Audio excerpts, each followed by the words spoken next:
자유를 외친답니다. 박수 한번 크게 주십시오.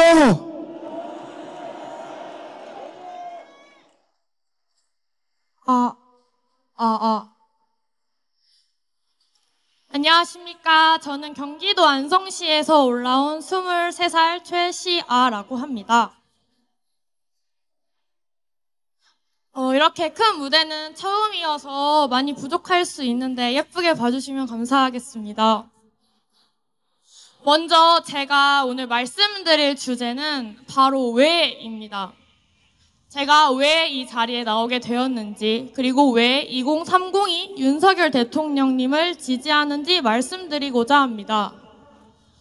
처음 계엄령이 터졌을 때 놀라신 분과 아무렇지 않으신 분이 있으셨을 거예요. 근데 저는 놀란 입장이었습니다. 제가 22 대선 이후로 제 살기에만 바쁘고 정치에 관심을 끄고 살다 보니 왜 갑자기 계엄을 하신 거지? 왜 민주당에 먹잇감을 주신 걸까?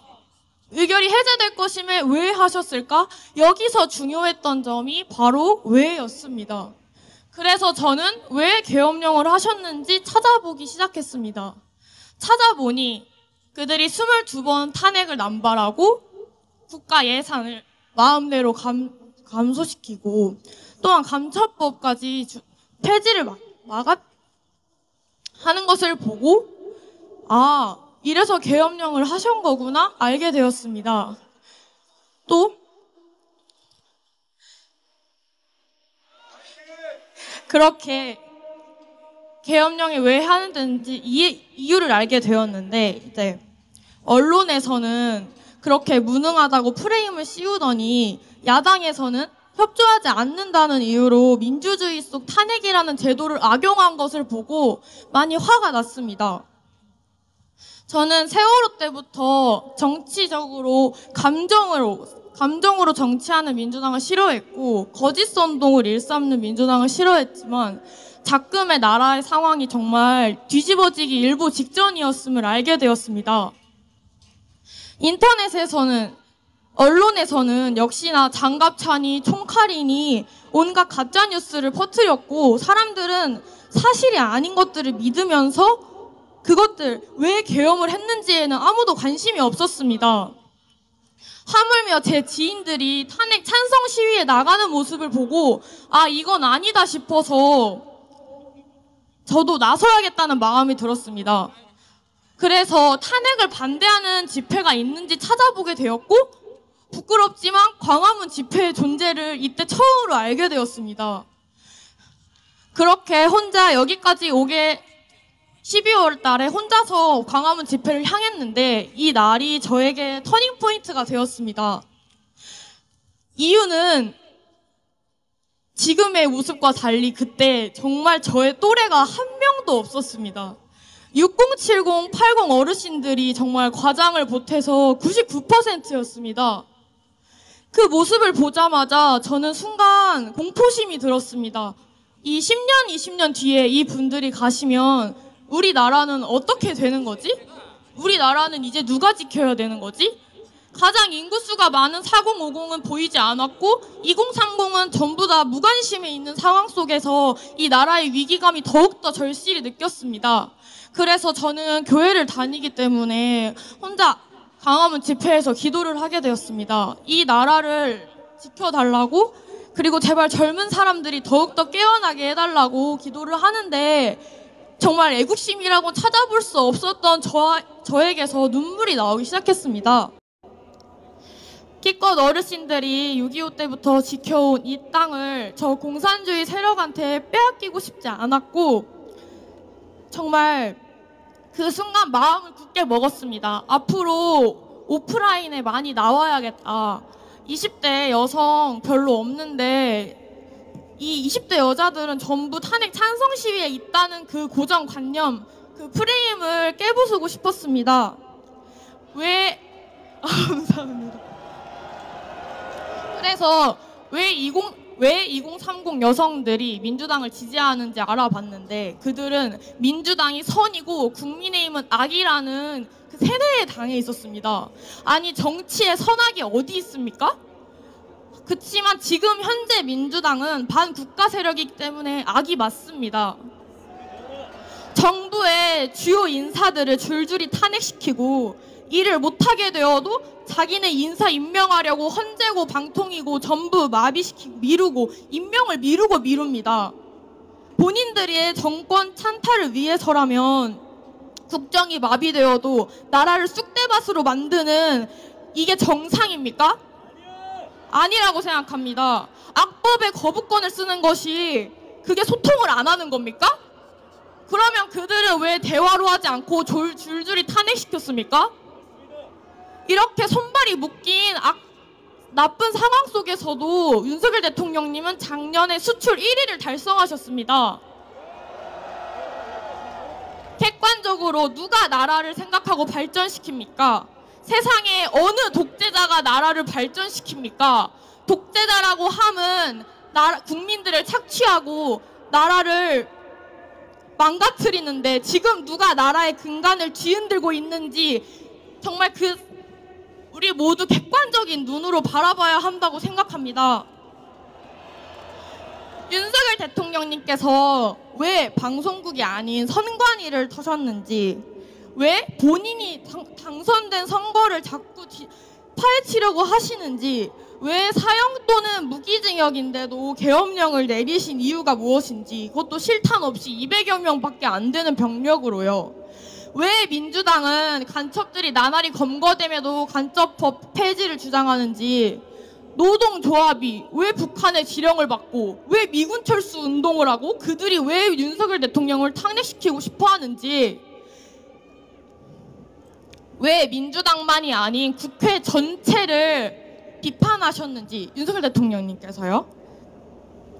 그리고 왜 거대한 사법부 카르텔을 경고하셨는지, 왜 우리법 연구회 출신 좌파들은 불법을 저지르는지, 왜 태양광과 차이나머니를 먹은 중공 세력에게 지원받은 JTBC와 MBC는 좌편향된 거짓 선동을 일삼는지, 왜 국민들의 카톡을 검열하고 유튜버를 고발하고 민주파출소라는 오감시제 같은 짓을 일삼는지, 왜 선관위는 나라가 이 지경이 되도록 서버를 안 까는지, 왜 선관위는 형상기억 종이를 가지고 나와서 시연해 보이지 않는지, 왜 부정선거에 초점을 맞추지 않는 4명의 헌법재판관이 전에 선거관리위원장을 했었는지, 왜 선관위와 사법부는 한 몸이기 때문입니다. 헌법 제1조에 있는 국민의 주권을 짓밟는 부정선거야말로 헌법을 유린하는 중대한 사항 아닙니까? 낱낱이 수사받아도 모자를 판에 대통령님께서 계엄령을 때려야 정도로 기울어져 있는 지금 이 나라의 상황에 분노하셔야 합니다. 이미 이 나라에 민주주의는 없습니다. 법치주의는 없습니다. 그러기에 제가 이 자리에 나왔습니다. 이재명이 3년째 재판을 도망다녀도 한 나라의 대통령은 한 달 반 만에 구속하고, 구속도 모자라서 재판이 속전속결로 진행되고 있습니다. 온갖 불법이 판을 쳐도 우덜식이면 넘어가는 저 좌편향된 법의 잣대에 우리 청년들이 분노한 것입니다. 헌법에 의거하지 않는 사법부, 공정함을 잃은 사법부는 이미 모든 국민들의 신뢰를 잃어버렸습니다. 다시 한번 말씀드립니다. 지금의 2030 세대들은 거짓을 정말 혐오합니다. 2030은 진실 팩트를 원합니다. 팩트는 윤석열 대통령님의 복귀가 곧 자유민주주의 체제의 복귀이고, 거짓은 하루 일한 방통위원장의 탄핵을 인용한 4명의 헌법재판관의 중립성이 거짓입니다. 청년들은 모두 알고 있습니다. 그들은 법에 근거하지 않고 자신의 정치적 신념으로 판결한다는 것을요. 그렇기에 분노한 것이고, 저는 탄핵이 인용되지 못하도록 모든 수를 써서라도 막을 것입니다. 또 대통령을 지키지 못한다면 국민의힘 또한 지지하지 않을 것입니다. 저는 조기 대선이라는 말을 볼 때마다 화가 치솟습니다. 윤석열 대통령님 반드시 복귀하실 겁니다. 복귀하시는 순간까지 거짓된 언론, 나라 팔아먹는 반국가 세력들과 맞서 싸울 것입니다. 왜? 첫 번째, 저는 거짓이 없는 세상에서 살고 싶고, 두 번째, 잘못된 세상에 순응하면서 비겁하게 살고 싶지 않습니다. 세 번째, 중국 공산당 세력에게 검열당하면서 살고 싶지 않습니다. 어르신들이 6.25 때부터 지켜낸 자유 대한민국을 이제는 우리 2030이 지켜내야 할 때입니다. 왜? 우리는 자유의 소중함을 아는 사람들입니다. 왜? 자유는 한 번 빼앗기면 절대 돌아오지 않습니다. 왜? 자유는 공짜가 아닙니다. 윤석열 대통령님께서는 우리에게 기회를 주셨습니다. 계몽령을 통해서 지금 국가의 체제 전복 위기임을 알려주셨습니다. 우리는 체제 전쟁을 하고 있고 하루하루 전쟁을 치르고 있습니다. 전쟁에서 이기는 법은 상대의 급소를 치는 것입니다. 적의 급소를 알고 적들이 제일 발작하는 곳을 우리는 공격해야 합니다. 첫 번째, 부정선거. 선관위의 부정부패, 감사 거부, 증거 보존 신청을 기각하는 등 형사기업종이라는 거짓말, 이 것들을 계속해서 우리는 아직 깨어있지 않은 사람들에게 알려야 합니다. 두 번째, 여론입니다. 불리한 여론조사 업체를 고발하고 전한길 선생님의 선관위 팩트 영상을 유튜브 코리아에게 내려달라 고발하고 네이버 댓글 여론이 자기들의 뜻대로 되지 않자 이제는 순 공감순을 없애려고 합니다. 김경수 드루킹 때와 김어준이 댓글 작업 사이트 때는 제재할 수 없다고 하더니 이제 와서 갑자기 우리 국민들 개개인의 댓글조차 막으려고 하는 것입니다. 카카오톡을 검열하고 우파 커뮤니티를 폐쇄하려 하고 2030들이 집회에 나오지 못하게 갈라치기를 유도하고 더 이상 진실을 깨우치는 국민들이 생겨나지 않도록 입막음을 하는 것입니다. 사람들은 급할수록 본성이 나오는 법입니다. 유혈 사태를 막기 위해 자진 출두하신 윤석열 대통령님과 달리 어떻게든 검열하고 입막음하려고 하는 공산당 같은 행동, 저들이 멍청해서 그런 걸까요? 아닙니다. 저들의 본심이 나오고 있는 것입니다. 이제 시작일 뿐이라고 생각하고 지금 막지 않으면 다신 돌이킬 수 없습니다. 앞서 말씀드린 급소 두 가지가 뭐라고요? 부정선거와 여론이죠. 우리는 앞으로 부정선거와 여론, 중도층들을 계속해서 공략해야 합니다. 우리가 가야 할 방향을 민주당이 이렇게 친절하게 알려주고 있는 것입니다. 급소를 정확하게 찔러서 우리들이 반드시 승리할 것입니다. 결국 우리는 승리할 것입니다. 왜? 우리가 진실입니다. 왜? 거짓은 진실을 이길 수 없습니다. 절대 이길 수 없습니다. 이는 곧 진리입니다.